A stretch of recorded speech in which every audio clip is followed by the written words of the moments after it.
أعوذ بالله من الشيطان الرجيم. بسم الله الرحمن الرحيم.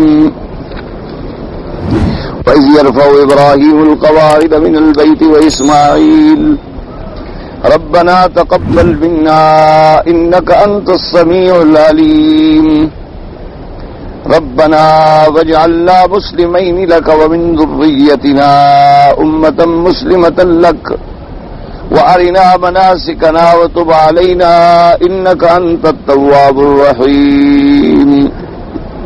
قال المؤلف والمفسر رحمه الله تعالى أدام النفع بعلومه وعلومكم في الدارين آمين إلى أن قال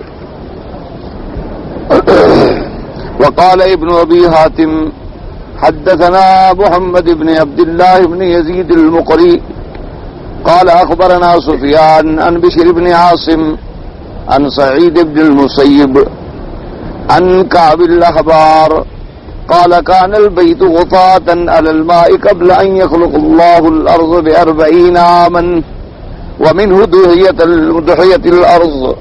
اب مفسر رحمۃ اللہ علیہ قواعد بیت کے بارے میں، اللہ کے گھر کی بنا کے بارے میں روایات اور اقوال نقل فرما رہے ہیں.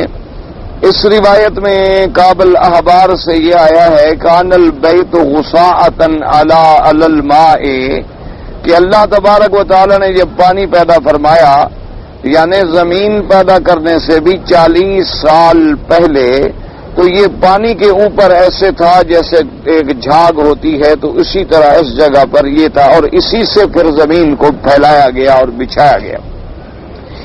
قال سعيد وحدثنا علي بن ابي طالب ان ابراهيم عليه السلام اقبل من ارض ارمينيه وما هو السكينه تدل ولا تبوء البيت كما تتبوء العنكبوت بيتا. قال فكشفت عن احجار لا يطيق الحجر الا 30 رجلا.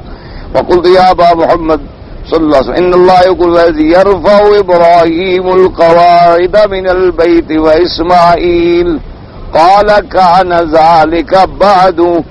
اب اس روایت میں یہ آتا ہے، علی بن ابی طالب سے روایت ہے رضی اللہ تعالیٰ عنہ کہ حضرت ابراہیم علیہ السلام جب زمین ارمینیہ سے تشریف لے آئے کعبہ شریف بنانے کے لیے، تو اللہ تبارک و تعالیٰ نے آپ کے ساتھ ایک سکینہ، یعنی آسمان پہ ایک جیسے بادل کا ٹکڑا ہوتا ہے، وہ بھی ساتھ آیا جو دلالت کرتا تھا، جو بتلاتا تھا حضرت ابراہیم علیہ السلام کو کہ اس جگہ اللہ کا گھر بناؤ، جیسے کہ عنکبوت اپنا گھر بناتی ہے، مکڑی جالا بناتی ہے.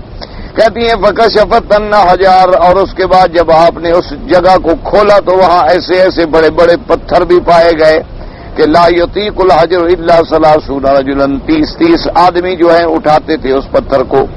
تو کہتے ہیں کہ میں نے آپ سے پوچھا کہ اللہ تبارک و تعالیٰ نے تو قرآن میں فرمایا وَإِذْ يَرْفَعُ إِبْرَاهِيمُ الْقَوَاعِدَ مِنَ الْبَيْتِ وَإِسْمَاعِيلُ، تو جب اللہ فرماتے ہیں کہ اسماعیل علیہ السلام اور ابراہیم علیہ السلام اٹھا رہے تھے، اور وہ پتھر اتنے بڑے تھے کہ اس کو تو 30 آدمی بھی نہیں اٹھا سکتے تھے، تو نے کہا کہ نہیں، یہ تو بعد کی بات ہے، یعنی پہلے جو تعمیر تھی، پہلے جو احجار تھے وہ ایسے تھے، یا پھر اللہ تبارک و تعالیٰ نے معجزتاً اپنے انبیاء علیہم السلام کے لیے اس کا اٹھانا آسان فرما دیا ہو، تب بھی کوئی بات بعید نہیں. قال السدي ان الله عز وجل امر ابراهيم عليه السلام ان يبني البيت هو واسماعيل عليه السلام ابنيا بيتي للطائفين والعاكفين والركع السجود. فانطلق ابراهيم عليه السلام حتى اتى مكة وقام هو واسماعيل عليه السلام واخذا المعابد لا يدريان اين البيت فبعث الله ريحا يقال لها ريح الخجوج لها جناحان وراس في سورة حية فكشفت لهما ما حول الكعبة عن أساس البيت الأول وأتبعها بالماء باليافران حتى وضع الأساس فذلك حين يقول تبارك وتعالى وإذ يرفع إبراهيم القواعد من البيت وإسماعيل. حضرت سدی نے یہ بات بھی نقل کی ہے کہ جب اللہ نے حکم دیا حضرت ابراہیم علیہ السلام اور حضرت اسماعیل علیہ السلام کو کہ ابنیا بیتی میرا گھر بناؤ، للطائفین والعاکفین والرکع السجود، طائفین کے لیے، رہنے والوں کے لیے اور نماز پڑھنے والوں کے لیے حضرت ابراہیم علیہ السلام چلے، اور جب مکہ شریف آئے آپ اور حضرت اسماعیل علیہ السلام فَأَخَذَا الْمَعَاوِلَ، معاول کہتے ہیں وہ جیسے کسی ہوتی ہے جس سے زمین کھودی جاتی ہے، یا پھاوڑا یا کسی جسے کہتے ہیں آپ. اور لا یدریان این البیت، وہ دونوں نہیں جانتے تھے کہ اللہ تبارک و تعالی کے گھر کا طول و عرض جو ہے کیا ہے. اللہ پاک نے پھر ایک ریح ہوا بھیجی، اور وہ ہوا جو ہے اس کا نام تھا الخجوج، اور اس ہوا کے دو پر تھے اور سر تھا، اور شکل اس شکل میں یعنی وہ ریح آئی جیسے کہ ایک سانپ ہوتا ہے. ایک فَكَشَفَتْ لَهُمَا مَا حَوْلَ الْكَعْبَةِ النَّصَاصِ الْبَيْتِ الْأَوَّلِ، اس نے آ کے پھر وہ جگہ بتلائی اور اس جگہ کھولا کہ یہاں کعبۃ اللہ کی بنیاد ہے. اس کے بعد پھر آپ نے اپنے ان ہتھیاروں کے ساتھ کھدائی شروع کی. تابزا الاساس، اللہ تبارک و تعالیٰ کے کعبے کی بنیادیں جو تھیں کھودی گئیں. جیسے اللہ نے فرمایا وَإِذْ بَوَّأْنَا لِإِبْرَاهِيمَ مَكَانَ الْبَيْتِ فَلَمَّا بَنَيَا الْقَوَاعِدَ فَبَلَغَا مَكَانَ الرُّكْنِ. اب حضرت ابراہیم علیہ السلام نے جب بنیادیں کعبہ شریف کی دیواریں اٹھا لیں، بنیادیں بھر لیں، اور اس مقام پہ پہنچے جہاں اب حجر اسود نصب کیا گیا ہے. قال ابراہیم علیہ السلام علیہ اسماعیل علیہ یا بنی اطلب لی حجرا حسنا اذه آونا قال یا ابت انی کسلان لغب قال الا ذلك فانطلق يطلب له حجرا. وجاءه جبريل عليه السلام بالحجر الاسود من الهند وكان ابيض ياقوتة بيضاء مثل الثغامة وكان آدم عليه السلام هبط به من الجنة فاسود من خطايا الناس. فجاءه إسماعيل عليه السلام بحجر فوجده عند الركن فقال يا أبت من جاءك بهذا قال جاء به من هو أنشط منك فبينما هما يدعوان الكلمات التي ابتلى إبراهيم ربه وقال ربنا تقبل منا إنك أنت السميع العليم. اس روایت میں یہ آتا ہے کہ حضرت ابراہیم علیہ السلام جب اس جگہ پہ پہنچے جہاں حجر اسود رکھا گیا ہے تو انہوں نے حضرت اسماعیل علیہ السلام سے فرمایا کہ جاؤ کوئی اچھا خوبصورت پتھر جو ہو وہ ڈھونڈ کے لے آؤ. انہوں نے کہا میں تو تھک گیا ہوں، یعنی کسلان اب مجھے تو ہمت نہیں ہے جانے کی. اور آپ نے کہا بھی کیا اللہ کا حکم ہے پورا کرنا ہے، جاؤ تم تلاش کرو. تو حضرت اسماعیل علیہ السلام جب تلاش کرنے کے لیے نکلے تو جبریل علیہ السلام اتنی دیر کے اندر حجر اسود لے کے آئے ہند سے. اور حجر اسود جو ہے اصل میں یہ حضرت آدم علیہ السلام کے ساتھ جنت سے اتارا گیا تھا، اور یہ ایسا تھا کہ جیسے ایک سفید بالکل سغامہ کہتے ہیں، یعنی ایسی سفیدی کہ بالکل جیسے کسی اصل میں ایک پرندہ ہوتا ہے اس کے اوپر کلگی سفید ہوتی ہے، اس سے تشبیہ جاتی ہے سغامہ کی. اتنا سفید تھا کہ لوگوں کے ہاتھ لگانے سے اور گناہوں کی وجہ سے سیاہی آ گئی، ورنہ بے حد وہ روشن تھا. اب جب اسماعیل علیہ السلام واپس آئے دیکھا تو بڑا خوبصورت پتھر لگ گیا ہے. تو انہوں نے پوچھا کہ ابا جان من جا کا بھی آدھا یہ کون ہے؟ انہوں نے کہا وہ لے آیا ہے جو بہت زیادہ نشاط والا ہے، یعنی جس کو تھکن نہیں ہوتی.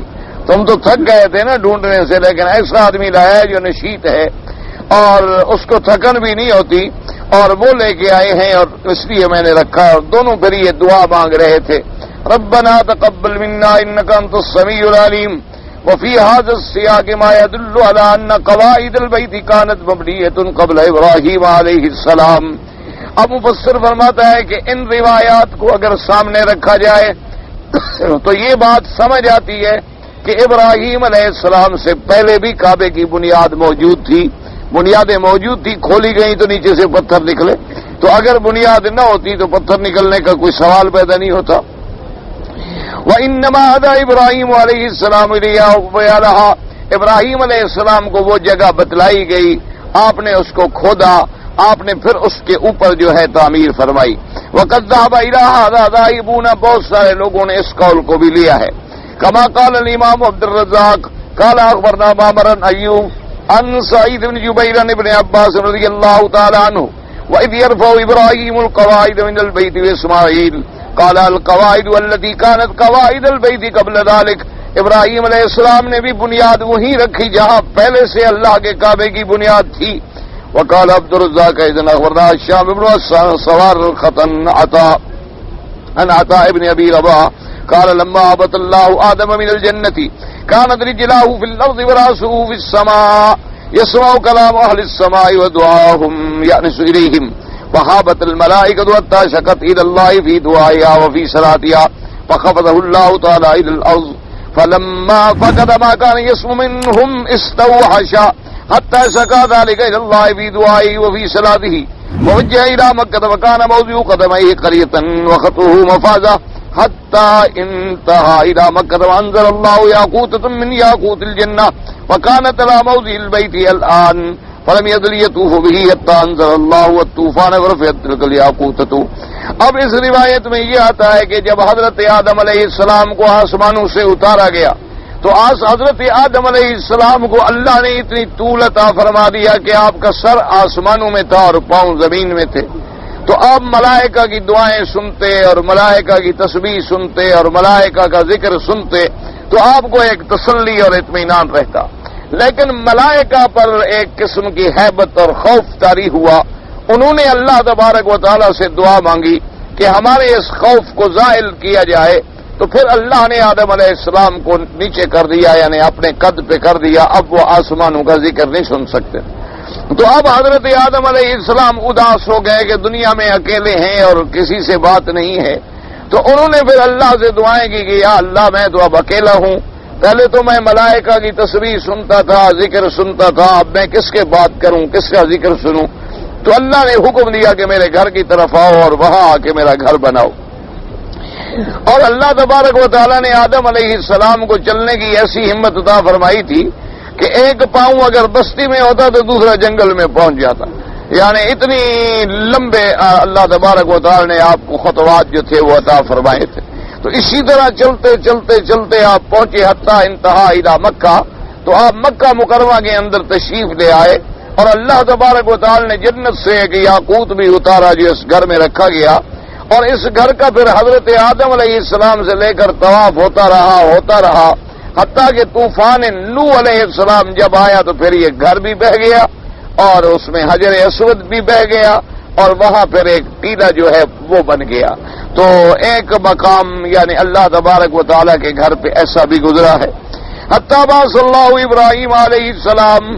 پھر نوح علیہ السلام کے اس طوفان کے بعد حضرت ابراہیم علیہ السلام کو اللہ نے حکم دیا تو انہوں نے پھر اللہ کے کعبے کو بنایا.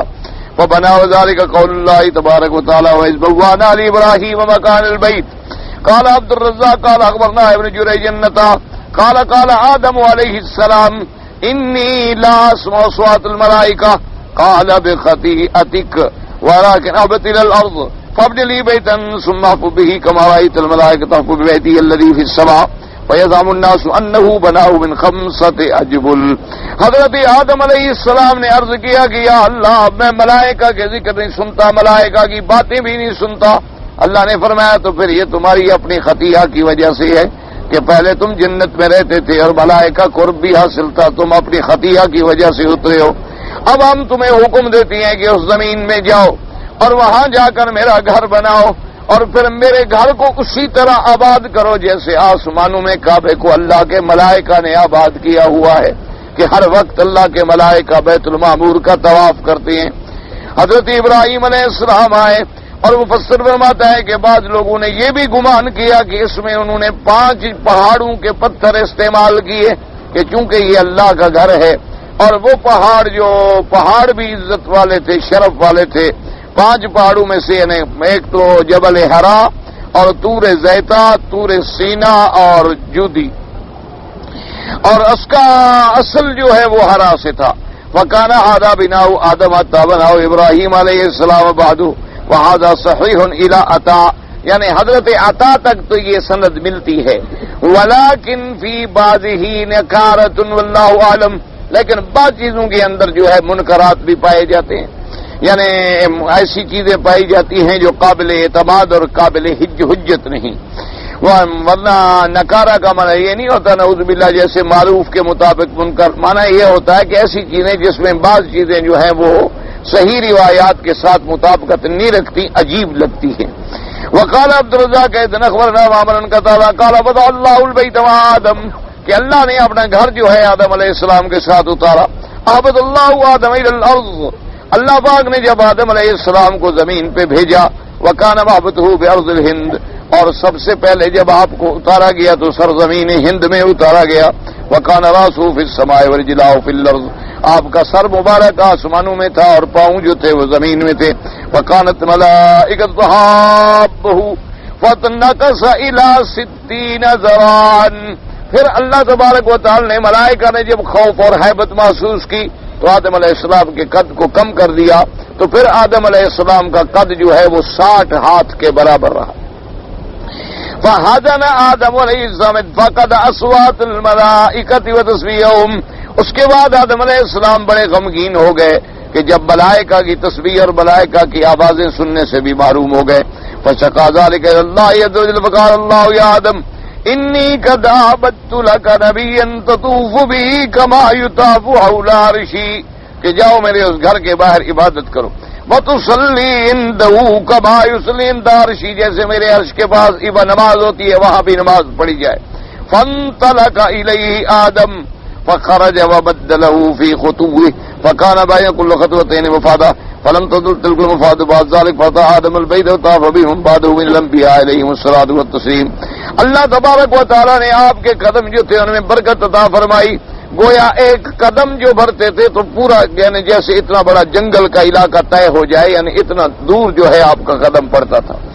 اور اسی طرح آپ آ گئے. اس کے بعد آدم علیہ السلام نے اس گھر کا طواف کیا اور انبیاء علیہم الصلاۃ والسلام نے بھی اللہ کے کعبے کا طواف کیا. وقال ابن جریر قال اخبرنا ابن حمید قال اخبرنا یعقوب اللمی نفس ابن حمید ان اکرمۃ ابن عباس قال وضع اللہ البیت علی ارکان الماء علی 4 ارکان قبل ان تخلق الدنیا ب1000 عام ثم دعیت الارض من تحت البیت. اللہ تبارک و تعالی نے جب پانی پیدا فرمایا تو اس میں گویا 4 ستون تھے، 4 ارکان تھے جس پہ اللہ نے اپنے کعبے کو رکھا، اور اس کے بعد پھر اسی کے نیچے سے ساری زمین کو جو ہے پھیلایا گیا اور بچھایا گیا. وقال محمد بن اسحاق حدثني عبد الله بن ابي نجيح عن مجاهد وغيره من اهل العلم ان الله لما بوأ ابراهيم مكان البيت خرج اليه من الشام وخرج معه باسماعيل ومهاجر واسماعیل طفل صغیر یرضع. ابراہیم علیہ السلام جب نکلے تو بی بی ہاجر کو بھی لے کے آئے، اسماعیل علیہ السلام کو بھی لے کے آئے، یہ بچہ تھا چھوٹا. وحملوا فیما حدثنی علی البراق، بعض روایت میں یہ بھی ہے کہ آپ براق پہ تشریف لے آئے. ومعه جبریل علیہ السلام يدل على موضع البیت ومعالم الحرم، جبریل علیہ السلام آپ کو بتلا رہے تھے کہ یہ حرم کی حد ہے اور یہ اللہ کا گھر ہے. فرماتے ہیں وخرج معه جبریل وكان لا يمر بقرية الا قال بهذا امرت يا جبرائیل. جب بھی حضرت ابراہیم علیہ السلام کسی بستی پہ گزرتے تو آپ پوچھتے کیا اسی بستی میں ہمیں اترنے کا حکم ملا ہے؟ حضرت جبریل علیہ السلام فرماتے کہ نہیں، آگے چلو. حتی قدم به مکہ، حتی کہ مکہ میں تشریف لے آئے. وہی اذ ذاک اللہ وسلم وصبر، یہ اس وقت کیا تھا؟ ایسے جیسے جنگل کے درخت ہوتے ہیں، ازا کہتے ہیں، اراک طرفا جسے کہا جاتا ہے، جھاؤ کے درخت، جھاڑی دار کانٹے دار یہ درخت ہے، اور کچھ نہیں، یا کیکر یا یہ 3 چیزیں تھیں یہاں، اور کوئی چیز چھوٹے چھوٹے ہو. وَبِهَا أُنَاسٌ يُقَالُ لَهُمْ الْعَمَالِقُ خَارِجَ مَكَّةَ وَمَا حَوْلَهَا، اور مکے کے ارد گرد میں قوم عمالقہ آباد تھی. وَالْبَيْتُ يَوْمَئِذٍ رَبَّةٌ حَمَرَاءَ مَدِرَةٌ، اور اللہ کا کعبہ جو اس زمانے میں ایسے سرخ ریت کا جیسے ٹیلا ہوتا ہے ایسے ٹیلا تھا. وقال ابراہیم علیہ السلام جبریل علیہ السلام قال نعم، حضرت ابراہیم علیہ السلام نے پوچھا کیا اس جگہ حکم ملا ہے کہ میں بیوی بچے کو چھوڑوں؟ جبریل علیہ السلام نے کہا کہ ہاں اسی جگہ حکم ملا.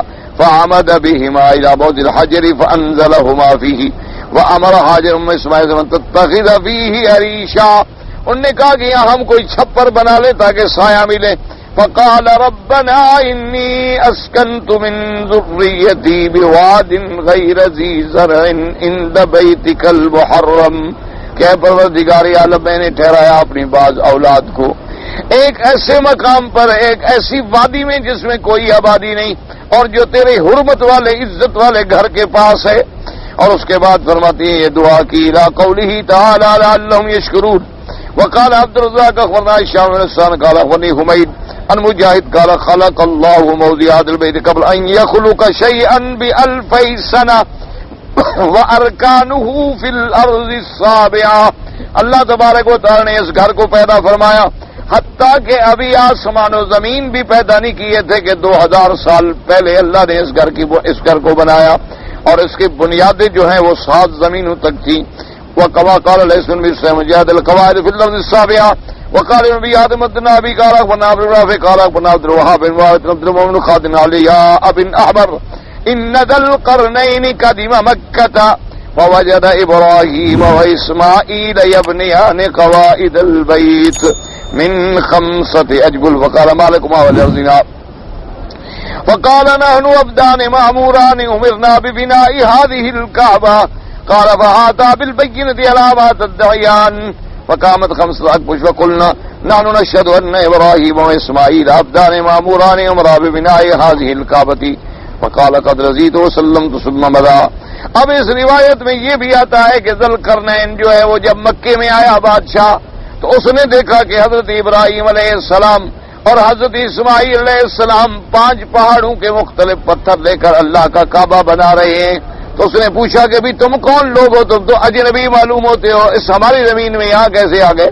تو نے کہا کہ نحن عبدان ماموران، ہم تو اللہ کے بندے ہیں، اللہ کا حکم ہے کہ یہاں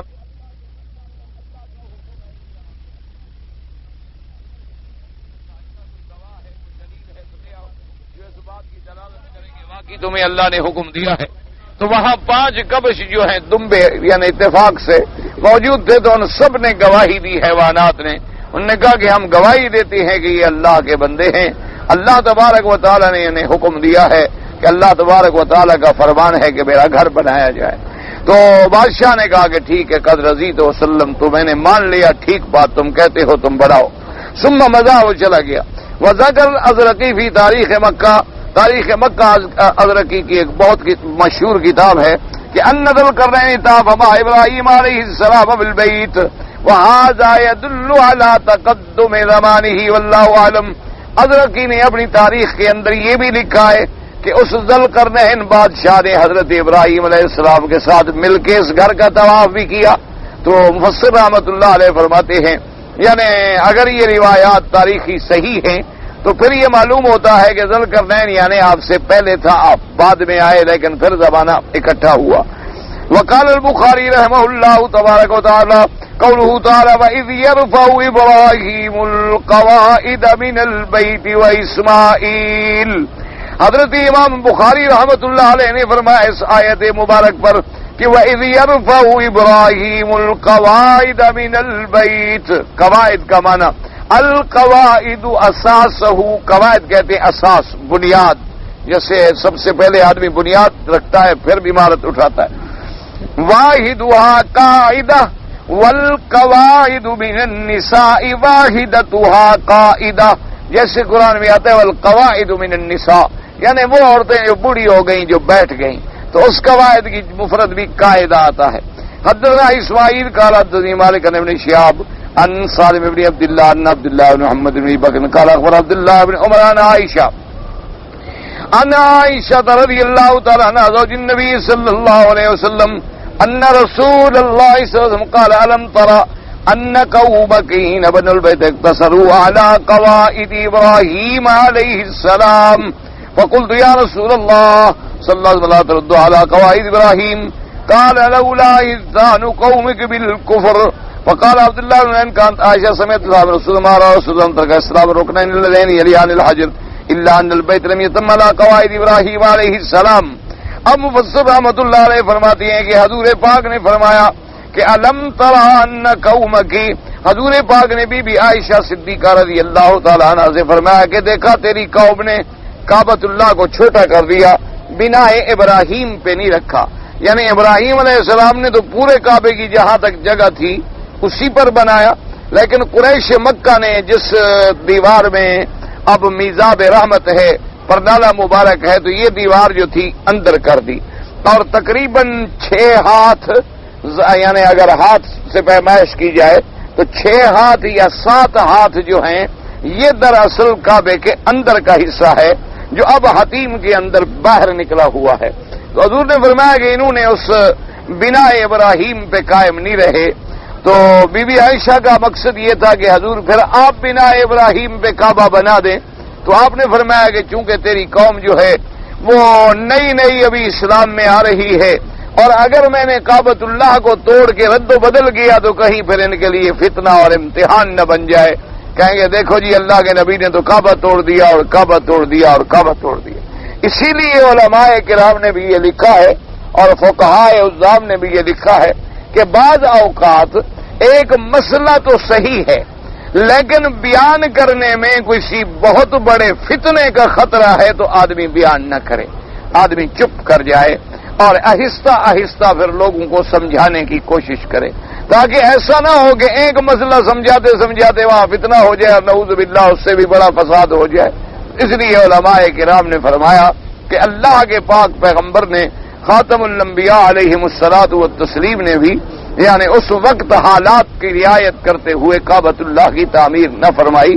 حالانکہ کعبۃ اللہ کو ابراہیم علیہ السلام کی بنیاد پہ بناتے تو ٹھیک ہے اور پھر آپ کا حق تھا، لیکن خطرہ یہ تھا کہ جو لوگ نئے نئے اسلام میں آئے ہیں وہ کہیں گے دیکھو جی پہلے تو کہتے تھے ان کے بت غلط ہیں، اب تو خود کعبہ بھی توڑ دیا، اب تو انہوں نے کعبہ بھی بدل ڈالا ہے، اب تو اس کو بڑا کر دیا، پہلے تو چھوٹا تھا۔ تو ایسے ہزاروں باتیں پیدا ہوں گی تو ہو سکتا ہے کہ لوگ بیچارے کسی نہ کسی فتنے میں مبتلا نہ ہو جائیں۔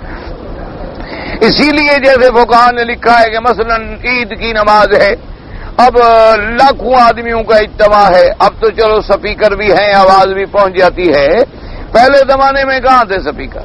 اب اگر اجتماع بڑا ہو تو مکبر ہی آواز دیتے تھے اور تکبیریں دے دے کر آواز پہنچائی جاتی تھی۔ تو لکھا ہے کہ امام سے اگر کوئی ایسی غلطی ہو گئی کہ جس پہ سجدہ سہو آ رہا ہے لیکن امام نے اس سے بچنے کے لیے اگر نہیں کیا تو نماز ہو جائے گی، اس لیے کہ اب لاکھوں لوگ ہیں ان کو تو سمجھ ہی نہیں آئے گا کہ سجدہ صاحب کیسے کرنا ہے، کہ کب کرنا ہے، کوئی کرے گا کوئی نہیں کرے گا، کوئی رکوع میں ہوگا کوئی سجدے میں پڑا ہوگا۔ تو اس لیے اسلام نے اتنی بڑی رعایت دی ہے کہ آدمی کو دیکھنا چاہیے کہ یہ نہ ہو کہ ایک چھوٹے مسئلے کو حل کرنے کے لیے کسی بڑی مشکل میں قوم کو مبتلا کر دے۔ تو اس لیے ضرورت ہوتی ہے کہ آدمی اصول کے مطابق آرام کے ساتھ طریقے کے ساتھ جو ہے، ہاں اللہ تبارک و تعالیٰ جب توفیق دے اور ہمت ہے قوت ہے اور پھر حق کو تو نہیں چھپایا جاتا لیکن وقتی فتنے سے بچنے کے لیے رعایت کی جاتی ہے جیسے حضور صلی اللہ علیہ وسلم نے رعایت فرمائی۔ اور اس کے بعد فرماتے ہیں اسی لیے بی بی عائشہ ان کا وکال عبداللہ ابن عمر، کہتے ہیں حضرت عبداللہ ابن عمر کہ بی بی عائشہ نے یہ حضور صلی اللہ علیہ وسلم سے سنا، اور اسی لیے حضور پاک جو ہے رکن یمانی اور حجر اسود کے علاوہ ان دو کونے جو ہیں ان کو ہاتھ نہیں لگاتے تھے، استلام نہیں کرتے تھے، کیونکہ یہ تو ہے ہی اندر، یہ تو آخری حد پہ تو ہے نہیں، لہذا یہ صحیح جگہ تو کونے نہ ہوئے، یہ تو جگہ اندر کی ہے اور اندر کی جگہ باہر نکلی ہوئی ہے۔ تو اس لیے حضور رکن یمانی کو بھی ہاتھ لگاتے تھے اور حجر اسود پہ بھی ہاتھ لگاتے، لیکن ان دو کنارے رکن عراقی اور رکن شامی جو ہیں ان کو آپ استلام نہیں کرتے تھے۔ تو حضرت عبداللہ ابن عمر فرماتے ہیں شاید حکمت یہی تھی کہ کعبۃ اللہ جو ہے وہ چھوٹا کر دیا گیا، تو یہ دیوار جب اپنے حد پہ بھی نہیں ہے تو شاید اسی وجہ سے حضور صلی اللہ علیہ وسلم نے ان کا استلام جو ہے وہ چھوڑا۔ وقد رواه في الحج عن الكعنبي وفي احاديث الانبياء ان عبد الله بن يوسف ومسلم ان يحيى بن يحيى بن حديث وابن النسائي بن حديث عبد الرحمن بن القاسم كل من مالك به، ورواه مسلم ايضا من حديث نافع قال سمعت عبد الله بن ابي بكر بن كعب يحدث عبد الله بن عمر رضي الله تعالى عنهما عن عائشة عن النبي صلى الله عليه وسلم قال لولا ان قومك يحدثوا احد بجاهليه او قال بكفر لانفقت كنز الكعبة في سبيل الله ولجعلت بابها بالارض ولا دخلت فيها الحجر الى آخره۔ اب حضرت عائشہ رضی اللہ تعالیٰ عنہ سے یہ بھی روایت ہے، حضور پاک نے فرمایا کہ تیری قوم جو ابھی ابھی جاہلیت سے نکل کے اسلام میں آ رہی ہے، اگر ایسی بات نہ ہوتی تو اللہ کے کعبے کے اندر جو خزانہ ہے اس کو میں اللہ کے راستے میں لٹا دیتا۔ پہلے زمانے میں یہ تھا نا جی کہ کعبے شریف کے اندر جیسے کنواں ہوتا ہے نا ایسے ایک جگہ بنی ہوئی تھی، تو جو لوگ بھی آتے کوئی خیرات کرتا کوئی صدقہ کرتا کوئی درہم کوئی دینار کوئی سونا کوئی زیور کوئی چاندی تو اسی میں ڈال دیتے تھے اور وہ جمع ہوتا رہتا تھا، خزانہ کعبۃ اللہ کا وہ ایک خزانہ تھا۔ تو حضور نے فرمایا یہ سارا مال میں اللہ کے راستے میں خرچ کر دیتا، لیکن لوگ اعتراض کریں گے ابھی ابھی نئے نئے آئے ہیں بیچارے اسلام میں، تو کسی فتنے میں مبتلا نہ ہو جائے، اور اسی لیے آپ نے فرمایا یہ بھی میرا ارادہ ہے کہ میں کعبۃ اللہ کو پھر بنا ابراہیم پہ بناؤں اور حتیم کا حصہ بھی اندر داخل کر دوں، اور کعبۃ اللہ کا دروازہ جو ہے وہ بھی زمین پہ رکھوں، اور تو اس لیے، لیکن میں اس لیے نہیں کرتا کہ ابھی یہ قوم نئی نئی زمانہ جاہلیت کو چھوڑ کے نکل کے آئی ہے۔ وقال البخاری رحمہ اللہ تعالی اخبرنا عبید اللہ بن موسیٰ النسائی نبی صلی اللہ علیہ وسلم قال قال علی ابن الزبیر كانت عائشة رضی اللہ عنہ تسر لك حدیثا کثیرا فما حدثت في الكعبة قال قالت لي قال النبي صلى الله عليه وسلم يا عائشة لولا قوم حديث أحدهم فقال ابن الزبير بكفر لنقضت الكعبة فجعلت لها بابين بابا يدخل منه الناس وبابا يخرجون منه ففعله ابن الزبیر۔ ان نے پوچھا کہ بی بی عائشہ کے بارے میں کہ آپ سے تو بڑی راز کی باتیں بھی فرماتی تھی، بہت ساری باتیں آپ کو کہتی تھی، بتاؤ کعبے کے بارے میں بی بی عائشہ نے کیا فرمایا؟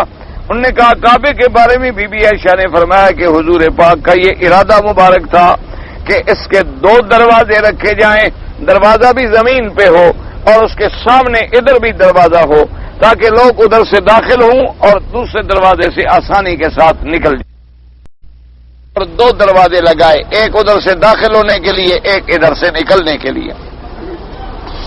انفرد باخراج البخاری ورواه هكذا في كتاب العلم من ابيه عن عائشة قالت قال لي رسول الله صلى الله عليه وسلم لولا حدث قوم بالكفر لنقضت الكعبة ورجعلت على اساس ابراهيم عليه السلام فإن قريشا حين بنت البيت استقصرت ولجعلت لها خلفا، یعنی میں اس طرف بھی اس کا رکھتا جیسے اس طرف ہے دروازہ، ادھر بھی خلف کی طرف بھی رکھتا۔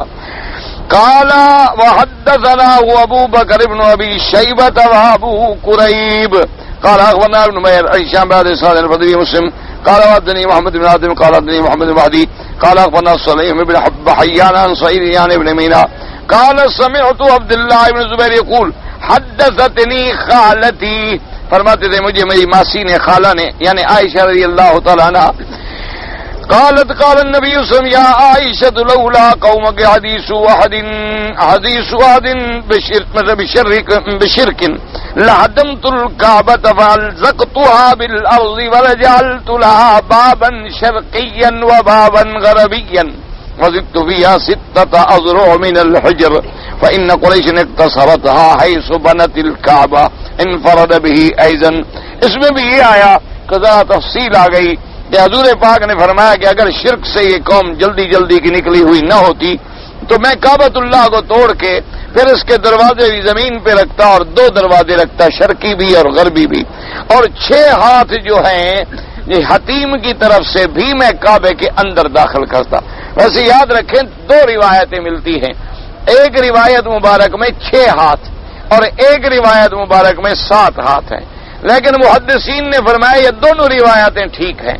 بعض لوگ جو ہے نا جی، اب یہ جو بنیاد ہے 1 ہاتھ تو بنیاد بھی ہے نا ماشاءاللہ، تو بعد بنیاد کے علاوہ جب پیمائش کرتے ہیں تو 6 ہاتھ بنتی ہے، اور بعد جب اصل بنیاد کو بھی شامل کر کے پیمائش کریں تو 7 ہاتھ بنتی ہے۔ تو لہذا روایات مبارک جو ہیں ان کے اندر کوئی تعارض نہیں ہے اور دونوں روایتیں جو ہیں وہ ٹھیک ہیں۔ ذکر بناء قریش الکعبۃ بعد ابراہیم الخلیل علیہ الصلاۃ والسلام بمدد طویلہ وقبل مبعث رسول اللہ صلی اللہ علیہ وسلم ب5 سنین۔ اب مفسر رحمۃ اللہ علیہ فرماتے ہیں یہ تو تھا نا قصہ بنا ابراہیم علیہ السلام کا، اب مفسر رحمۃ اللہ علیہ وہ واقعات اور روایات نقل فرماتے ہیں کہ جس کے اندر قریش نے جو کعبۃ اللہ کی بنا تعمیر کی ہے اس کا ذکر فرماتے ہیں، اور کہتے ہیں کہ قریش نے بڑی زمانے کے بعد، یعنی ابراہیم علیہ السلام کے بنا کو تو مدتیں گزر گئی نا جی، اس کے بعد پھر قریش نے اللہ کا کعبہ بنایا، اور یہ تقریباً حضور کے نبوت کے اعلان سے 5 سال پہلے کی بات ہے، یعنی نبوت کا اعلان ہوا 40 سال کے بعد، یعنی جب کعبہ شریف بنایا گیا تو میرے آقا سرکار مدینہ حبیب کبریا صلی اللہ علیہ وسلم کی عمر مبارک 35 سال تھی۔ وقد رغبهم في الإجارة وله من العمر 35 سنة صلوات اللہ وسلامہ علیہ دائما الی یوم الدین۔ میرے مدنی پاک سرکار مدینہ نے بھی قریش کے ساتھ مل کے اللہ کے کعبے کے پتھر بھی اٹھائے ہیں، اور آپ کی عمر مبارک اس وقت 35 سال تھی۔ اللہ کے کروڑوں صلاۃ و سلام۔ قال محمد بن اسحاق بن اسحاق السیرتی ولما بلغ رسول اللہ صلی اللہ علیہ وسلم 35 سنہ اجتمعت قریش لبنیان الکعبۃ وکانوا یحمون بذلک لیسقفوها ویحابون هدمها وانما كانت رزما فوق القامۃ فارادوا رفعها وتسقيفها وذلك ان نفرا سرقوا كنز الكعبہ۔ اب مفسر رحمت اللہ علیہ فرماتے ہیں کہ جب مدنی سرکار کی عمر 35 سال تھی، قریش اکٹھے ہوئے تاکہ اللہ کے کعبے کو بنائیں۔ انہوں نے ارادہ کیا ابھی کعبہ شریف کو بنائیں، اوپر چھت بھی ڈالیں، پہلے چھت بھی نہیں تھی، لیکن وہ ڈرتے تھے کہ اس کو توڑیں کیسے۔ تو اس وقت پوزیشن یہ تھی کہ یہ ایک دیوار تھی بس انسان کے قد کے برابر، یعنی ایسی دیواریں تھیں، نہ اوپر چھت تھی اور نہ کوئی حفاظت تھی۔ تو انہوں نے ارادہ کیا کہ اس کو اونچا بھی کریں، آدمی سے زیادہ اونچا بھی کریں اور اس کی چھت بھی ڈال دیں۔ وجہ یہ تھی کہ اس زمانے میں بھی کسی نے اللہ کے کعبے کے خزانے میں سے بھی مال چوری کر لیا، تو اس لیے انہوں نے سوچا کہ بھئی یہ تو کوئی بھی دیوار پھلانگ کے مال چوری کر لیتا ہے۔ ہر دور میں آدمی رہے ہیں نا، عبادت والے رہے ہیں، تو چور بھی ہر دور میں موجود تھے، توحید والے تھے تو بت پرستی والے بھی ہر زمانے میں موجود رہے ہیں، کلمہ پڑھنے والے رہے ہیں تو شرک کرنے والے بھی رہے۔ یہ تو نظام عالم ہے، قیامت تک اسی طرح چلتا رہے گا۔ بعض لوگ آتے ہیں اللہ کے کعبے کو ایک نظر دیکھنے کے لیے، اور بعض کعبے میں چوری کرنے کے لیے، حرام کھانے کے لیے، نشہ بیچنے کے لیے۔ انا للہ و انا الیہ راجعون۔ اللہ ہر مسلمان کو غلط کاموں سے بچائے۔ تو اس کے بعد کہتے ہیں جی وَإِنَّهُ كَانَ يَكُونُ فِي بِئْرٍ فِي جَوْفِ الْكَعْبَةِ، کعبے کے درمیان میں ایک کنواں بنا ہوا تھا۔ وَكَانَ الَّذِي وَجَدَ عِندَهُ وَالْكَنْزَ دُوَيْكَ مَوْلَى بَنِي مُلَيْهِ بْنِ عَمْرٍ مِّنْ خُزَاعَةَ فَقَطَعَتْ قُرَيْشُ يَدَهُ۔ اب یہ چوری کرنے والا جو ہے دویک تھا، یہ غلام تھا بنی ملیح کا، بنو خزاعہ میں سے۔ اس نے کعبۃ اللہ کے خزانے میں سے چوری کی اور وہ پکڑا گیا تو قریش نے بھی اس کا ہاتھ کاٹ دیا۔ یعنی حالانکہ ابھی اسلام کے احکام جاری نہیں ہوئے تھے، لیکن قریش میں بھی اتنی بات تھی کہ بھی جس ہاتھ نے چوری کی ہے اس کو رکھنے کی کیا ضرورت ہے۔ جس ہاتھ کو اتنا لمبا ہو جائے کہ وہ اپنے گھر کے بجائے دوسرے کے گھر کے اندر داخل ہو جائے، اپنی جیب کے بجائے دوسرے کی جیب میں پہنچے تو ذرا چھوٹا کرو، اپنے حد پہ آ جائے، ٹھیک رہے۔ تو قریش نے بھی اس وقت ہاتھ کاٹا۔ بعد میں تو خیر اللہ نے یہ قانون ہی بنا دیا کہ السارق والسارقۃ فاقطعوا ایدیہما، کہ چور مرد ہے یا عورت، اگر ثابت ہو جائے یعنی گواہوں کے ساتھ، یا ثابت ہو جائے اقرار کے ساتھ کہ انہوں نے خود اقرار کر لیا، تو ان کی سزا یہ ہے کہ ان کا ہاتھ کاٹا جائے گا۔ قال وَيَزْعُمُ النَّاسُ أَنَّ الَّذِينَ سَرَقُوهُ وَزَعُوهُ إِن تَدْوِي وَكَانَ الْبَحْرُ قَدْ رَمَى بِسَفِينَةٍ۔ اچھا، بعض لوگ یہ کہتے ہیں کہ نہیں، اصل وجہ یہ تھی کہ چوری تو کی کسی اور نے، بعض لوگوں نے چوری کی، چوری کرنے کے بعد وہ دویک کے پاس چھوڑا ہے، پکڑا ہو گیا۔ ایسے بھی ہوتا ہے نا کہ لوگ چوری کرتے ہیں اور کسی دوسرے کو پھنسانے کے لیے سامان اس کے گھر میں ڈال دیتے ہیں۔ چوری انہوں نے کر لی، مصیبت میں دوسرے آ گئے۔ کہتے ہیں وَكَانَ الْبَحْرُ قَدْ رَمَى بِسَفِينَةٍ إِلَىٰ جِدَّةِ رَجُلٍ مِّن تُجَّارِ الرُّومِ۔ کہتے ہیں کہ تجار روم میں سے کوئی تاجر تھا، اس کا کشتی پہ سامان جا رہا تھا اور دریا میں جو جوش آیا اور طوفان آیا تو اس کی کشتی کو اس نے جدہ کے سمندر کے کنارے پہ پٹک ڈالا، فتحتم، ٹوٹ پھوٹ گئی۔ فاخذوا خشبها فعدوه لتسقيفها، تو ان قریش مکہ نے پھر وہ جو سفینہ تھا وہاں اس کی وہ لکڑی خریدی تاکہ کعبۃ اللہ کی چھت ڈالی جائے۔ وکان بمکہ رجل قبطی نجار فحیا لهم في انفسهم بعد ما يسروا۔ اب جناب وہاں ایک قبطی یعنی قبط کے علاقے کا ایک درخان بھی تھا مکے میں، اس کو تیار کیا گیا کہ اس کو ٹھیک کرے۔ کہتے ہیں کہ اب جناب دیکھتے ہیں وکانت حیۃ تخرج من بئر الکعبۃ التي كانت تطرح فيها ما يهدى لها كل يوم، یعنی کعبۃ اللہ کے کنویں کے اندر جہاں وہ خزانہ تھا اور پیسے تھے، تو ہر دن جو ہے ایک سانپ نکل آتا اور وہاں رہتا اور چکر لگاتا۔ وتشرف على جدار الكعبة وكانت مما يهابون، اور کبھی کبھی وہ کعبے کی دیوار کے اوپر بھی چڑھ جاتا اور اوپر بیٹھتا، تو یہ دیکھتے تو ڈرتے اس سے. وذلك أنه كان لا يدعو من أحد إلا زعلت وكشت وفتحت فاها، اگر کوئی آدمی اس کے قریب جانے کی کوشش کرتا یا خزانے کے قریب جانے کی کوشش کرتا تو وہ سب اپنا منہ کھولتا اور ان پر حملہ کرتا اور ان کو ڈراتا. وَكَانُوا يَهَابُونَ فَبَيْنَ هِيَ يَوْمًا تَشْرِفُ عَلَى جِدَارِ الْكَعْبَةِ كَمَا كَانَتْ تَصْنَعُ بَعَثَ اللَّهُ إِلَيْهَا طَائِرًا فَاخْتَطَفَهَا فَذَهَبَ بِهَا. ایک دن دیکھا قریش نے کہ وہ سانپ جو ہے اس اللہ کے کعبے کی دیوار پہ بیٹھا ہے اور اللہ نے ایک پرندہ بھیجا بڑا، وہ پرندہ آیا تو اس سانپ کو اٹھا کے لے گیا. فقالت قریش انا لنرجو ان يكون الله قد رضي ما اردنا عندنا عامل رفیق وعندنا خشب وقد كفانا الله الحيا. قریش کہنے لگے معلوم ہوتا ہے کہ اللہ راضی ہو گیا ہے، اللہ تبارک و تعالی راضی ہو گیا. ہم جو کعبہ بنانا چاہتے ہیں ہمارے پاس ماشاءاللہ ایک درخان بھی ہے، ہمارے پاس لکڑی بھی جمع ہے، اور پھر اللہ نے سانپ کو بھی ہٹا دیا. تو یہ ساری علامات ہیں کہ اب ہم اللہ کا کعبہ بنائیں. کما اجمعوا امرهم في هدمها وبنيانها قام ابن وهب ابن عمرو ابن عائد ابن عبد ابن عمران ابن مخزوم فتناول من الكعبة حجرا فهزم من يده حتى رجع إلى لا تدخلوا في بنيانها من كسبكم إلا طيبا لا يدخل فيها مهر بغي ولا بيع ربا ولا مذهبة واحد من الناس.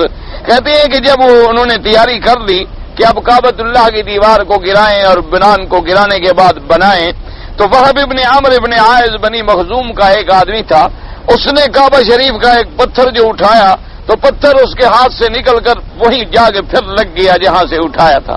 تو اس نے کہا قریشیو ٹھہر جاؤ، پہلے یہ فیصلہ کر لو کہ اللہ تبارک و تعالیٰ کے کعبے میں کوئی حرام کا پیسہ نہیں لگاؤ گے.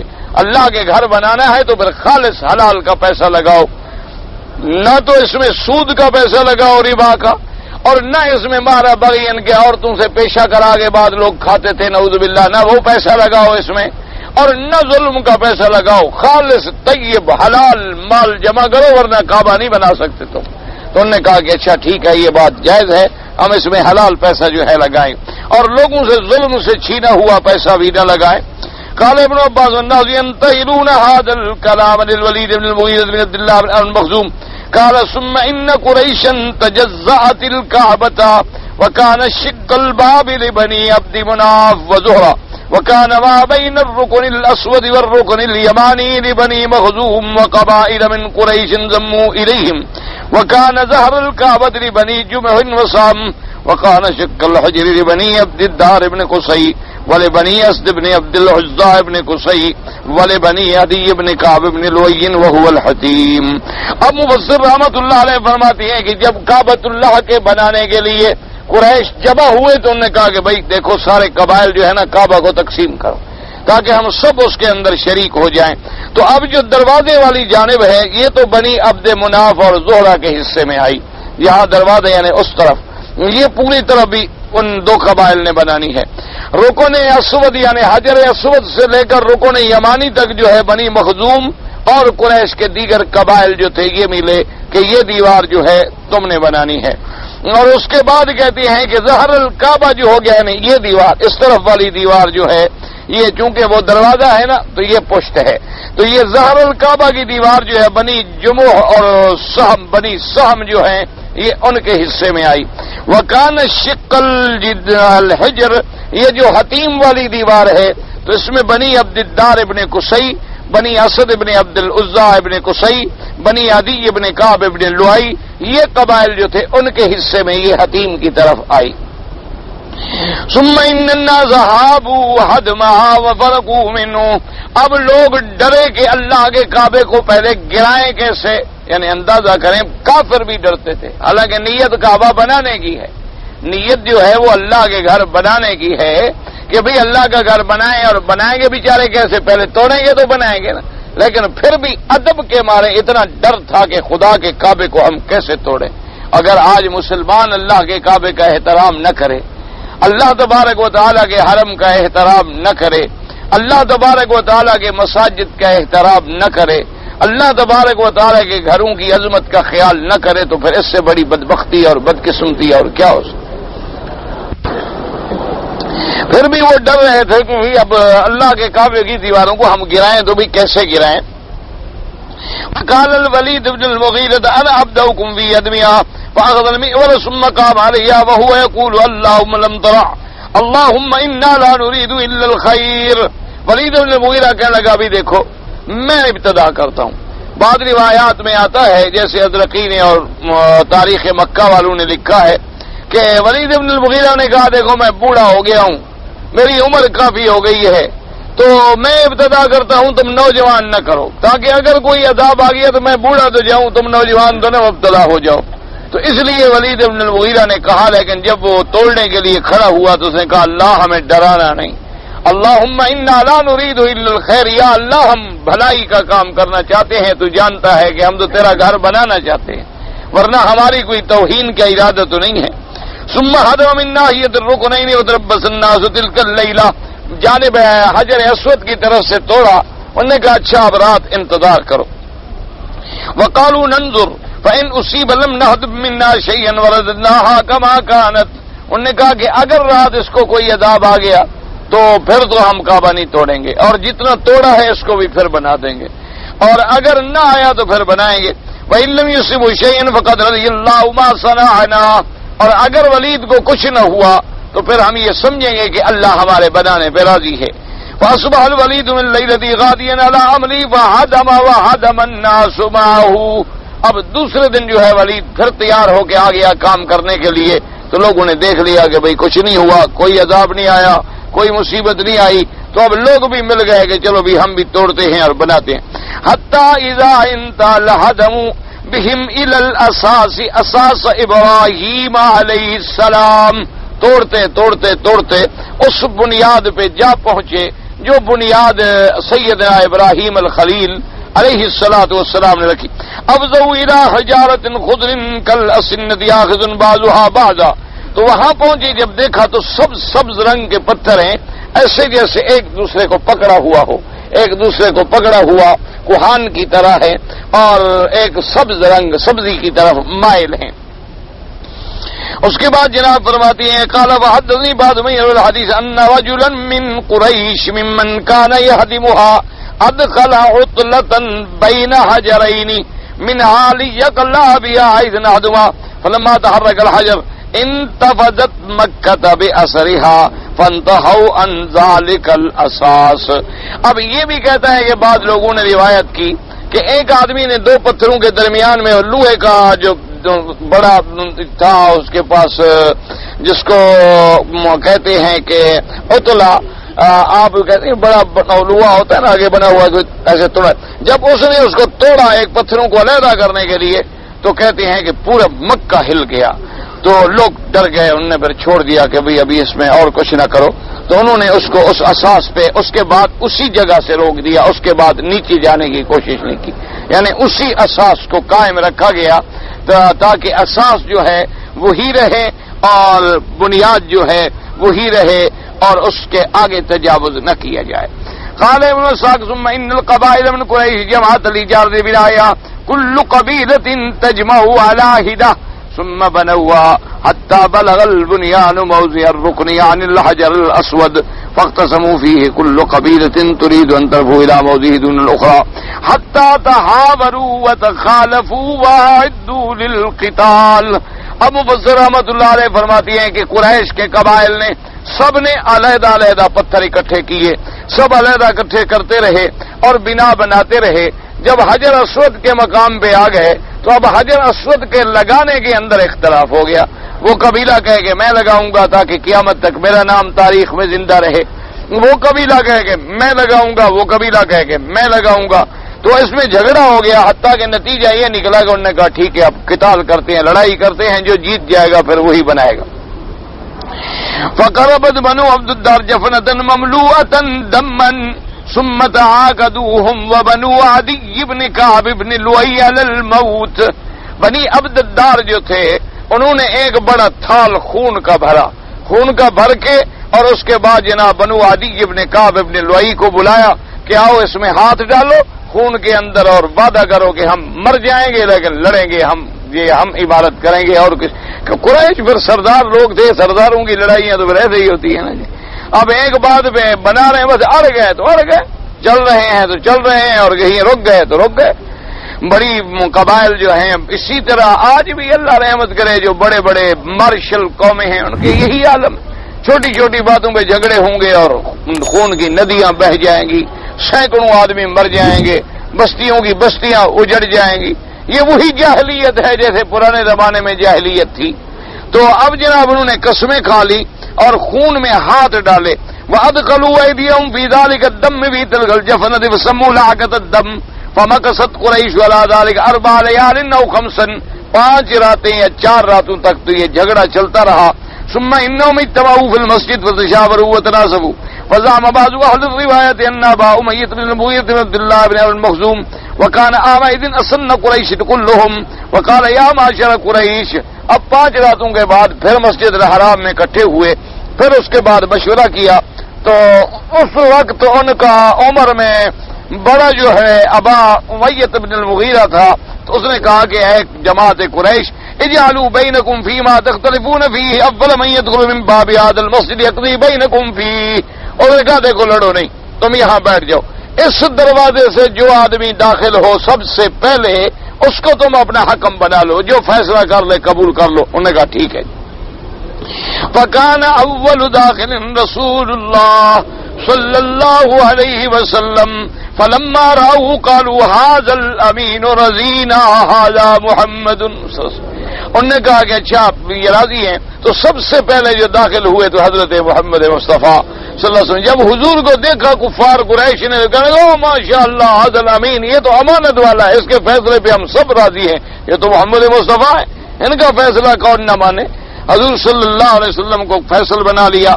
فلما انتهى اليهم واخبروه والخبر قال هلم الي صوبا فاتى به فاخذ الركن يعني الحجر الاسود ففزعوا فيه بيده ثم قال لتأخذ كل قبيلة بناحية من الثوب ثم ارفعوه جميعا ففعلوا حتى اذا بلغوا به موضعه وزعه هو بيده صلى الله عليه وسلم بنا عليه. حضور پاک نے فرمایا ابھی ایک کپڑا لے آؤ. کپڑا لے آئے، حضور نے کپڑا بچھایا، اپنے ہاتھ مبارک سے حجر اسود جا کے اس کپڑے میں رکھ دیا. آپ نے فرمایا جتنے قبیلے والے ہو سب کپڑے کو پکڑ لو، سب اٹھا کے لے چلو. سب قبیلے والوں نے پکڑ لیا اور جب کعبۃ اللہ کے قریب آئے تو حضور نے اٹھا کے اپنے ہاتھ سے وہاں لگا دیا کہ بھئی چلو تم سب کو اٹھانے کا حصہ مل گیا، سب کو حصہ مل گیا، شرف مل گیا.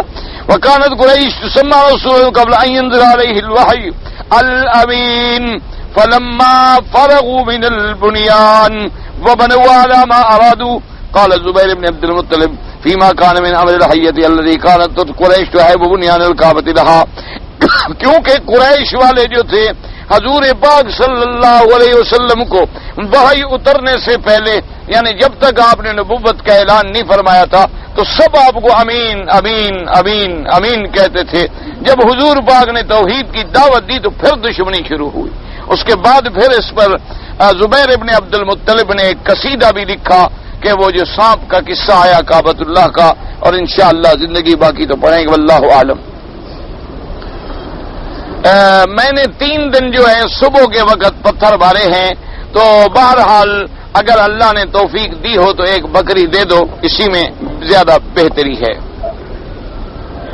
جی کہ توہین رسالت کرنا جو ہے اللہ معاف فرمائے، دعا کریں اللہ ہر مسلمان کو بچائے، کیونکہ توہین رسالت اتنا بڑا جرم ہے، اتنا بڑا جرم ہے کہ شیخ الاسلام ابن تیمیہ رحمت اللہ علیہ، اللہ کی لاکھوں رحمتیں ہوں حضرت شیخ پہ، انہوں نے ایک بڑی عظیم کتاب لکھی ہے الصارم المسلول فی شاتم الرسول. یعنی تو جس آدمی نے بھی حضور کی اہانت کی، مثلا اللہ معاف کرے زبان سے کی یا گالی دی یا حضور کے شان میں کوئی ایسا کلمہ کہا جو باعث اہانت ہے، توہین ہے، تو وہ زندیق ہو جاتا ہے، اس کی سزا جو ہے وہ قتل ہے اور وہ مرتد ہو جاتا ہے. بہرحال آپ کے ملک میں جو جھگڑا ہے وہ تو آپ جانیں اور آپ کا کام جانے، خدا بہتر جانتا ہے اس کی حقیقت کیا ہے. اس لیے کسی خاص آدمی کا نام لے کر فتویٰ دینا جو ہے وہ تو بڑا مشکل ہوتا ہے. ہمیشہ یاد رکھ، مسئلہ سمجھ لو کہ اگر کوئی توہین رسالت کرے، یعنی وہ کوئی ہو، زید ہو، عمر ہو، بکر ہو، اللہ تبارک و تعالی معاف فرمائے. حتیٰ کے بعض علماء نے یہاں تک بھی لکھا ہے کہ اگر وہ توبہ بھی کرے تو قبول نہیں کی جائے گی، اس کی سزا جو ہے. اور اس کی وجہ یہ ہے کہ حضور پاک نے، آپ دیکھیں کہ مکہ کعبۃ اللہ جب فتح ہوا ہے تو حضور نے فرمایا کہ جو آدمی ہتھیار ڈال دے امان دے دو، دروازہ اپنے گھر کا بند کر لے امان دے دو، مسجد الحرام کے اندر چلا جائے امان دے دو، ابھی سفیان کی حویلی میں چلا جائے امان دے دو. لیکن آپ نے فرمایا کہ 3 آدمی ایسے ہیں اگر وہ کعبے کے غلاف کے اندر بھی چھپ جائیں تو ان کو وہی قتل کر دو، کیونکہ انہوں نے حضور کو گالی دی تھی، حضور صلی اللہ علیہ وسلم کی اہانت کی تھی. اور اسی طرح آپ دیکھیں اللہ نے کتنی بڑی سزا قرآن میں رکھی ہے کہ میرے پاک نبی کو ایسے نہ پکارا کرو جیسے تم آپس میں پکار رہے ہو، ادھر آؤ ادھر آؤ ادھر آؤ. اگر ایسے کرو گے تو میں تمہارے سارے عمل برباد کر دوں گا، یعنی تمہاری نمازیں برباد، حج برباد، زکاتیں برباد، تمام عمل جو ہیں وہ برباد ہو جائیں. میرے نبی کی آواز سے بھی اونچی آواز نہ کرو. حتیٰ کہ علماء نے فرمایا یاد رکھو کہ بعض اوقات ایک کلمہ ہوتا ہے، حالانکہ اس کے اندر کئی معنی ہیں، لیکن ایک معنی ایسا بھی نکلتا ہے کہ جس میں توہین کا پہلو نکل سکتا ہے. جیسے قرآن نے فرمایا کہ لا تقولوا راعنا، کہ میرے نبی کو راعنا نہ کہا کرو، کیونکہ ایک پہلو نکلتا تھا اس سے رعونت کا، ایک پہلو نکلتا تھا نعوذ باللہ اہانت کا. اور دشمن جب یہ لفظ کہتا تھا تو اس کی نیت تو خراب تھی نا. جو خیر خواہ تھے، جو غلام تھے، مسلمان تھے، ان کی نیت تو خراب ہو ہی نہیں سکتی. لیکن جو کافر تھے وہ اس کو غلط معنی میں استعمال کرتے تھے. اللہ نے فرمایا آئندہ اس لفظ کو بھی نہ کہو بلکہ کہو کہ انظرنا، یعنی ایسا لفظ جس میں اللہ معاف کرے تھوڑا سا وہم بھی بن جائے تو اس سے بھی منع کیا گیا ہے. جیسے کہ بعض لوگ ایسی باتیں بھی کرتے ہیں نا جی، تو علماء نے کہا کہ نہیں، احتیاط کی جائے. جیسے ایک آدمی نے ایک دفعہ اعلان کیا کہ میرے پاس ایک ایسی چیز ہے جو اللہ کے پاس بھی نہیں ہے. میرے پاس انہوں نے کہا کہ ایک ایسی چیز ہے کہ جو خدا کے پاس نہیں ہے. اب جناب لوگ بڑے گھبرائے، مولویوں نے پکڑا اس کو کہ بھئی یہ کیسا آدمی ہے، پوچھا کیا بات ہے. اس نے کہا ٹھیک تو کہا ہے، میں تو کہتا ہوں میرے پاس ہے، اللہ کے پاس نہیں ہے. انہوں نے کہا کیا بات؟ انہوں نے کہا بتاؤ اللہ کے پاس اولاد ہے؟ تو انہوں نے کہا کہ نہیں. انہوں نے کہا میرے پاس تو ہے. تو میں تو ٹھیک کہہ رہا ہوں نا کہ میرے پاس ایسی چیز ہے جو اللہ کے پاس نہیں ہے. تو اللہ کے پاس تو لم یلد ولم یولد، اللہ کی تو اولاد ہوتی. اب حالانکہ نیت ٹھیک تھی لیکن علماء نے کہا کہ سزا جاری کرو. کیوں ایسا کلمہ کہہ کہ لوگوں کو کیوں فتنے میں ڈال رہے ہو؟ تمہارے کہنے کا مقصد چاہے کچھ ہو جائے لیکن تم لوگوں کو تو فتنے میں نہ الجھاؤ، تم لوگوں کو تو کسی مصیبت میں مت ڈالو. تم ایسے کلمات کہہ رہے ہو. اسی لیے حکم ہے نا کہ صوفیوں کی باتیں جو ہوتی ہیں، صوفیاء کرام کی باتیں جو ہوتی ہیں بھی وہ شریعت میں حجت نہیں ہوتی، کیونکہ وہ بات کبھی ایسے مطلب میں کہہ رہے ہوتے ہیں، خدا جانے ان کا مقصد تو کچھ اور ہوتا ہے لیکن اس کا ظاہری مفہوم جو ہے وہ شریعت کے متناقض ہوتا ہے. اس لیے ہمیشہ یاد رکھے اللہ تبارک و تعالی ایسے شخص سے، ایسے انسانوں سے محفوظ رکھے. اور باقی یہ بات بھی یاد رکھو کہ ہر کسی پر کسی لفظ کے کہنے سے فوری طور پر علماء کو بھی اشتعال میں نہیں آنا چاہیے. علماء کا کام یہ ہے کہ وہ دلائل لیں، ثبوت لیں کہ کیا آیا واقعتاً یہ لفظ صادر ہوا ہے اور یا صادر نہیں ہوا ہے. اور اس کے بعد جو ہے اس بات پہ تحقیق کرنے کے بعد، چونکہ فتویٰ دینا بڑا آسان مسئلہ نہیں ہوتا، یہ مفتیان اعظام کا کام ہے کہ وہ باقاعدہ دلائل، باقاعدہ ثبوت، یا اگر وہ آدمی دنیا میں زندہ ہے، موجود ہے، تو اس کو بلا کے یا اسی سے تشفی کی جائے کہ تم نے کیا کہا اور تم نے کہا تمہارا مقصد کیا تھا، تمہاری نیت کیا تھی، تمہارے الفاظ کیا تھے. تو بہرحال لیکن جہاں تک سزا کا تعلق ہے، اسی لیے حدیث میں آتا ہے ایک صحابی تھے حضور کے نابینا، ان کی ایک باندی تھی، وہ حضور کی شان میں گستاخی کرتی. تو ایک دن وہ صحابی کہتے ہیں مجھ سے برداشت نہ ہوا، میں نے خنجر چھپا لیا جیب میں، اور وہ تھا تو بیچارہ نابینا. تو وہ بہرحال جب ان کی بیوی تھی ایک قسم کی کنیز جو تھی، تو جب اس کو ملا تو اس نے پکڑ کے کہتا بس میں سینے میں چڑھ گیا اور خنجر رکھا اور قتل کر دیا. حضور صلی اللہ علیہ وسلم کو خبر دی. حضور نے بلایا کہ تم نے کیوں اپنی بیوی کو مار ڈالا؟ اس نے کہا حضور وہ آپ کی شان میں گستاخی کرتی ہے، میں برداشت نہیں کر سکا. تو حضور نے فرمایا کوئی بدلہ نہیں، ایسے آدمی کے خون کا کوئی بدلہ نہیں جو حضور صلی اللہ علیہ وسلم کی شان میں گستاخی کرے. تو اللہ تبارک و تعالیٰ سے دعا کریں اللہ پاک ہر مسلمان کو بے ادبی سے بچائے، اللہ پاک ہر مسلمان کو ادب نصیب فرمائے اور مسلمانوں کو فتن سے بچائے. اگر کہتا ہے جی کہ جمعہ پڑھتے ہوئے میرے قطرے گرے لیس دار، تو اگر یہ مزی تھی تو وضو ٹوٹ گیا، منی تھی تب بھی ٹوٹ گیا. فرق اتنا ہے وہ شہوت سے نکلتی ہے، وہ بغیر شہوت کے نکلتی ہے. اور عورت جو ہے عمرے پہ آئی، حیض آ گیا، گھر جا کے بغیر احرام کھولے ہوئے خامد نے اس کے ساتھ جمع کیا، واہ بھائی واہ.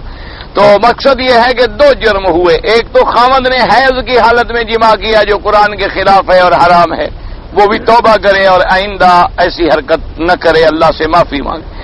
دوسرا اس نے حیض کا معنی یہ سمجھا کہ بس احرام ختم ہو گیا، لہذا وہ عمرہ بھی قضا کرے اور دم بھی ادا کرے. کہتے ہیں جی کہ اگر ہندوستان میں رہنے والے لوگ ہیں تو اگر ایک آدمی مریض ہے تو اس کو کسی مسلمان کا خون نہیں مل رہا تو کیا وہ کسی ہندو کا خون لے سکتا ہے؟